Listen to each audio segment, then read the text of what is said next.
हाय बच्चों, कैसे हो? मैं आपका केमिस्ट्री एडुकेटर शंभुनाथ पांडे। आज क्लास 11th का ऑर्गेनिक केमिस्ट्री यानी कि कार्बनिक रसायन पढ़ाने जा रहा हूँ और उसका फर्स्ट चैप्टर है, ये पहला चैप्टर है जीओसी। ठीक है, इसका नाम बढ़िया से देख लेते हैं क्या है, आप लोगों को दिखा देते हैं। ये है नाम इसका, कार्बनिक रसायन, कुछ आधारभूत सिद्धांत तथा तकनीकें। ठीक है, तो इस चैप्टर को हम लोग स्टार्ट करने वाले हैं आज। ये सेशन इंपॉर्टेंट होने वाला है क्लास 11th के बच्चों के लिए, साथ ही साथ बीपीएससी टीआरई 4 के एस्पिरेंट्स के लिए, बिहार स्टेट के एस्पिरेंट्स के लिए और साथ ही साथ बीपीएससी टीआरई 4 के एस्पिरेंट्स के लिए। ठीक है, तो सभी लोग इसको ध्यान से देखेंगे। इससे पहले वाला जो था चैप्टर वो पी ब्लॉक था, तो उसमें सिखाया गया है कार्बन एक अद्वितीय गुण वाला होता है। ये हम लोग पहले ही जान लिया है। क्यों? क्योंकि इसमें कैटेनेशन करने की क्षमता होती है, इसमें श्रृंखलन करने की क्षमता होती है। मतलब कार्बन कार्बन से जुड़ जुड़ के बहुत बड़ा बड़ा चेन बनाता है। कार्बन कार्बन से जुड़ करके बहुत बड़ा बड़ा आपका क्या बनाता है, चेन बनाता है। ठीक है, ऐसे कार्बन कार्बन कार्बन जुड़ जुड़ के और बहुत बड़ा बड़ा चेन बनाता है। ठीक है, तो चेन बनाता है, इसी को क्या कहते हैं, कैटेनेशन कहते हैं। तो चूंकि कार्बन में श्रृंखलन की बहुत ज्यादा आपकी क्या होती है, गुण होती है, इसीलिए ये एक अद्वितीय तत्व है कार्बन। ठीक है, और इसी वजह से ये कार्बन के इतने सारे यौगिक बनते हैं कि इसको हमें एक अलग केमिस्ट्री के रूप में, एक अलग रसायन शास्त्र, कार्बनिक रसायन शास्त्र के रूप में पढ़ना पड़ता है। ठीक है, आगे कहा गया है कि यही जो कारण है श्रृंखलन, उसके वजह से अन्य कार्बन परमाणुओं के साथ सहसंयोजक आबंध बनाता है। मतलब कार्बन जो है अपने ही जैसे और कार्बनों के साथ सहसंयोजक आबंध बनाता है।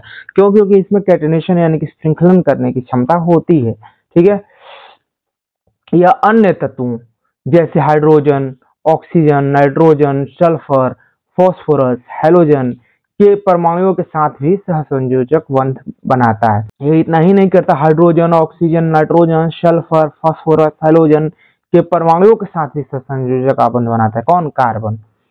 इस प्रकार के यौगिकों का अध्ययन रसायन शास्त्र की एक अलग शाखा के रूप में आती है। और इस प्रकार के जो यौगिक होते हैं उन यौगिकों का अध्ययन जो होता है एक अलग रसायन शास्त्र की शाखा में ही होती है, जिसे कार्बनिक रसायन कहते हैं। ये मैं बता ही चुका हूँ। ठीक है, इस एकक में हम कुछ क्या पढ़ने वाले हैं, आधारभूत सिद्धांत पढ़ने वाले हैं। विश्लेषण तकनीकें जो है ना, उसमें सम्मिलित होंगी, जो कार्बनिक यौगिकों के विरचन तथा गुणों को समझने के लिए आवश्यक होंगे। तो जो भी कार्बनिक यौगिक हैं उनके विरचन कैसे संरचना होगी, उसको कैसे बनाना है, इस प्रकार के जो गुण हैं उनको समझने के लिए कुछ जरूरी चीजें होंगी, जिनको हम कह सकते हैं आधारभूत सिद्धांत तथा विश्लेषण तकनीकें, उनको हम लोग इस सेशन में सीखने वाले हैं। ठीक है, तो आगे बढ़ते हैं। अब यहाँ है सामान्य प्रस्तावना, मतलब इसके बारे में सामान्य जानकारी। तो कहा जा रहा है कि पृथ्वी पर जीवन को बनाए रखने के लिए कार्बनिक यौगिक अनिवार्य है। क्योंकि जीवन जो होता है वो इंसान में या जानवरों में जो होता है वो भी कार्बनिक यौगिक के वजह से ही होता है, क्योंकि हमारा शरीर कार्बन यौगिक से ही मिल के बना है। इस वजह से पृथ्वी पर जीवन को बनाए रखने के लिए भी कार्बनिक यौगिक अनिवार्य होता है। इसके अंतर्गत जटिल अणु है, इसके अंदर बहुत सारे जटिल अणु होते हैं, बहुत कठिन कठिन अणु होते हैं। जैसे आनुवांशिक सूचना वाले डीऑक्सी राइबो न्यूक्लिक, जैसे कि डीऑक्सी राइबो न्यूक्लिक अम्ल जो होता है डीएनए, वो जो आनुवंशिक सूचना को आदान प्रदान करते हैं, एक पीढ़ी से दूसरे पीढ़ी में ले जाता है। डीएनए हम लोग टेस्ट इसीलिए करवा पाते हैं कि दादा दादी जो भी होते हैं उनका जो होता है आनुवंशिक सूचना वो हमारे शरीर में आता है, हमारी अगली पीढ़ी को हमारे शरीर में से आता है जाता है। तो इस वजह से जो डीएनए होता है वो भी क्या है, वो भी कार्बनिक पदार्थ ही है। प्रोटीन जो है, जो हम लोगों के शरीर में जरूरी होता है, प्रोटीन जिससे मांसपेशियां बनती हैं, वो भी कार्बनिक पदार्थ है। रक्त जो है वो भी है कार्बनिक पदार्थ। मांसपेशी, त्वचा, ये सभी जो है वो आवश्यक यौगिक जो बनाते हैं वो कैसे होते हैं, वो कार्बनिक यौगिक होते हैं। कार्बनिक यौगिक में और भी अन्य चीजें आते हैं, जैसे कपड़े, ईंधन, जैसे हम लोग जो गैस पे बनाते हैं खाना, तो गैस भी जो होता है यूज में आता है ईंधन, वो भी क्या है, कार्बनिक यौगिक है। बहुलक, जो भी हम लोग बहुलक यूज करते हैं, प्लास्टिक, पॉलीथीन, जो भी, वो सब कुछ क्या है, कार्बनिक यौगिक है। जो भी कलर हम लोग यूज करते हैं वो भी वही हैं। दवाएं जो यूज करते हैं वो बहुत सारी दवाएं जो है वही सारी कार्बनिक यौगिक होती हैं। कार्बनिक रसायन का विज्ञान लगभग 200 साल पुराना है। तो कार्बनिक रसायन का जो विज्ञान है वो लगभग कितने साल पुराना है? लगभग 200 साल पुराना है। सन 1780 के आसपास रसायनज्ञों ने पादपों तथा जंतुओं से प्राप्त कार्बनिक यौगिकों एवं खनिज स्रोतों से विरचित अकार्बनिक यौगिकों के बीच विभेदन करना आरंभ कर दिया। तो 1780 के आसपास ही जो रसायनज्ञ थे, यानी जो वैज्ञानिक थे, केमिस्ट थे, उन्होंने पादप जो होते हैं पेड़ पौधे उनके तथा जंतुओं के जो होते हैं क्या कार्बनिक यौगिक, जो जिन चीज से वो मिलकर बने होते हैं ना, तो पादपों से जो प्राप्त हुए कार्बनिक यौगिक एवं जो जंतुओं से प्राप्त हुए कार्बनिक यौगिक और जो खनिज स्रोतों से भी प्राप्त हुए, ठीक है, उनसे विरचित करके अकार्बनिक यौगिकों के बीच विभेदन करना आरंभ कर दिया था। ठीक है, तो ध्यान से सुनिएगा। 1780 के आसपास रसायनज्ञों ने पादपों तथा जंतुओं से प्राप्त कार्बनिक यौगिकों एवं खनिज स्रोतों से विरचित अकार्बनिक यौगिकों के बीच विभेदन करना आरंभ कर दिया। तो 1780 के जब आसपास का समय चल रहा था तो रसायनज्ञों ने पादपों तथा जंतुओं से प्राप्त जो कार्बनिक यौगिक हो रहे थे, जो भी चीजें, जैसे आपका रेजिन हुआ, जो भी हुआ, आपका पॉलीमर हुआ, आपका ईंधन हुआ, कपड़ा हुआ, ठीक है, या रक्त हुआ या मांस हुआ, ये सब चीजें जो थी वो कैसी थी? कार्बनिक यौगिक थी। जो खनिज स्रोतों से प्राप्त पदार्थ थे, जैसे कि आपका क्या हो गया? सल्फर हो गया, फास्फोरस हो गया, सल्फाइड हो गया, फॉस्फाइड हो गया, या फिर आपका सल्फर डाइऑक्साइड हो गया, ठीक है, फॉस्फीन गैस होगी। तो ये सब चीजें जो थी ये कैसी थी? ये अकार्बनिक यौगिक थी। तो जब 1780 का समय चल रहा था तो उस समय कार्बनिक यौगिक एवं अकार्बनिक यौगिकों के बीच में विभेद करना जो है रसायनज्ञ जो थे वो शुरू कर चुके थे। ठीक है, तो उस टाइम पर क्या कर रहे थे रसायनज्ञ? आपके कार्बनिक और अकार्बनिक यौगिकों के बीच विभेद कर रहे थे। स्वीडिश वैज्ञानिक वर्जिलियस ने प्रतिपादित किया कि जैव शक्ति कार्बनिक यौगिकों के निर्माण के लिए उत्तरदायी है। उसी टाइम पे एक स्वीडिश वैज्ञानिक थे स्वीडन के, जिनका नाम था वर्जिलियस, और उन्होंने बताया कि जैव शक्ति जो वाइटल फोर्स होता है वो कार्बनिक यौगिकों के निर्माण के लिए जरूरी होता है। ठीक है, लेकिन सन 1828 में एफ वोलर नाम के एक साइंटिस्ट ने कार्बनिक यौगिक यूरिया को अकार्बनिक यौगिक से बना करके, ठीक है, और ये धारणा जो थी उसको निर्मूल कर दिया कि वाइटल फोर्स जो है, यानी कि कार्बनिक यौगिक बनाने के लिए जैव शक्ति की आवश्यकता होती है, इसको झूठा कर दिया। कौन? तो वो थे एफ वोलर। उन्होंने किया क्या था? कार्बनिक यौगिक यूरिया को किससे संश्लेषित किया था? किससे बनाया था? अकार्बनिक यौगिक अमोनियम साइनेट से बना दिया था, साइनेट से। तो ये अमोनियम साइनेट था, इसको गर्म करके उन्होंने यूरिया बना दिया, और ये बना करके उन्होंने ये साबित कर दिया कि जो ये क्या है? अकार्बनिक पदार्थ है, अकार्बनिक है, ये कार्बनिक नहीं है। तो अकार्बनिक पदार्थ से भी कार्बनिक बनाए जा सकते हैं पदार्थ, ये उन्होंने क्या किया? साबित कर दिया। ठीक है, इसके बाद कोल्बे आए 1845 में, जिन्होंने एसिटिक अम्ल जो है उसको बना दिया, और बर्थलोट थे 1856 में, इन्होंने मीथेन गैस को बनाया। ठीक है, इस प्रकार से कार्बनिक यौगिकों को अब अकार्बनिक यौगिकों से प्रयोगशाला में बनाया जाने लगा। ठीक है, अब और इसके बाद क्या हुआ? तो सहसंयोजक आबंध के इलेक्ट्रॉनिक सिद्धांत के विकास ने कार्बनिक रसायन को आधुनिक रूप दिया। तो सहसंयोजक जो आबंध था कार्बन के बीच में, कार्बन कार्बन के, ये जो था इलेक्ट्रॉनिक सिद्धांत के विकास जब हो गया कि इलेक्ट्रॉन का कैसे होता है, गुण क्या होता है, इलेक्ट्रॉन कैसे बंधन बनाता है, ये सब, तो उसने क्या किया? कार्बनिक रसायन को आधुनिक रूप में जन्म दिया। ठीक है, आधुनिक उसको आकार दिया, आधुनिक कार्बनिक रसायन को बनाया। कौन? सहसंयोजक आबंध के इलेक्ट्रॉनिक सिद्धांत ने। सहसंयोजक आबंध के इलेक्ट्रॉनिक सिद्धांत के विकास ने क्या किया? कार्बनिक रसायन को आधुनिक रूप दे दिया। ठीक है, कार्बन की चतुर संयोजकता होती है, 4 संयोजकता होती है, और कार्बनिक यौगिकों की आकृति जो होती है, ठीक है, वो भी कैसी होती है? चतुष्फलकीय होती है। ठीक है, तो उसके बारे में हम लोग पढ़ने वाले हैं यहाँ। तो यहाँ क्या कहा जा रहा है? कहा जा रहा है कि आणविक संरचना की मौलिक अवधारणाओं का ज्ञान कार्बनिक यौगिकों के गुणों को समझने और उनकी प्रागुक्ति करने में सहायक होता है। आणविक संरचना की जो मौलिक अवधारणा है, ठीक है, उसका ज्ञान कार्बनिक यौगिकों के गुणों को समझने में हमें सहायता करती है। ठीक है, तो आणविक संरचना जब हम लोग समझ जाते हैं कि अणु के अंदर कैसे कैसे संरचना है, उसका अणु के अंदर कैसी संरचना, इलेक्ट्रॉनिक संरचना कैसी है, न्यूक्लियर संरचना कैसी है, ये सब जब हम समझ जाते हैं तो ये जो होती है कार्बनिक यौगिक के गुण, उसको समझने में हमें आसानी हो जाती है। ठीक है, इसके बाद कहा जा रहा है कि संयोजकता सिद्धांत एवं आणविक संरचना को आप मतलब हम लोग 1-4 में पढ़ चुके हैं। क्या संयोजकता सिद्धांत को और आणविक संरचना क्या क्या होती है उसको। ठीक है, अब हम लोग ये भी जानते हैं कि कार्बन जो होती है वो चतुर संयोजक होती है, मतलब कि कार्बन जो होती है वो 4 बंधन बनाएगी। किसी से बनाए, कार्बन से बनाए, हाइड्रोजन से बनाए, क्लोरीन से बनाए, किसी से बनाए, मान लीजिए कार्बन से यहाँ भी लिख देते हैं, लेकिन वो 4 बनाएगी। 4, एक कार्बन 4 से, फिर ये 4 से, ठीक है, फिर ये 4 से, मतलब सभी कार्बन जो होते हैं वो 4-4 उनकी संयोजकता होती है। ठीक है, और इसके द्वारा वो क्या करते हैं, सहसंयोजक आबंध बनाते हैं। सहसंयोजक क्या होता है, मतलब साझा करके, जैसे ये इसके इलेक्ट्रॉन हुआ, एक इधर जो कार्बन है उसका इलेक्ट्रॉन हुआ, तो दोनों क्या करते हैं आपका, मान लीजिए यहाँ एक कार्बन है, यहाँ एक कार्बन है, दोनों का एक एक इलेक्ट्रॉन यहाँ रखा हुआ है। ठीक है, तो ये दोनों साझा करते हैं इन इलेक्ट्रॉनों को। इसको जब आवश्यकता होती है इसको ले लेता है, इसको जब आवश्यकता होती है आपका इसको, तो ये इसका उसका भी इलेक्ट्रॉन ले लेता है।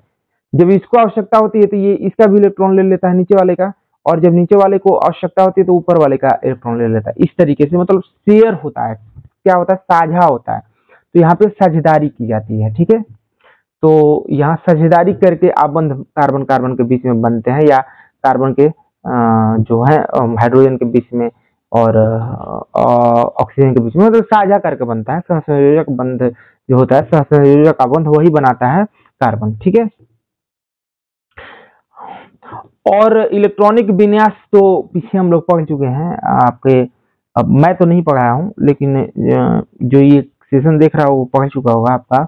इलेक्ट्रॉनिक विन्यास, इलेक्ट्रॉनिक विन्यास में क्या होता है, पहले 1s वाले भरते हैं इलेक्ट्रॉन, इसमें 2 इलेक्ट्रॉन होते हैं s में, फिर 2s में 2 इलेक्ट्रॉन होते हैं, इस प्रकार से। तो यहाँ ये कहा जा रहा है कि आप यह भी जानते हैं कि कार्बन की चतुर संयोजकता और इसके द्वारा सह संयोजक आबंध निर्माण को इलेक्ट्रॉनिक जो विन्यास है तथा एस और पी कक्षकों के संकर के आधार पर समझाया जा सकता है।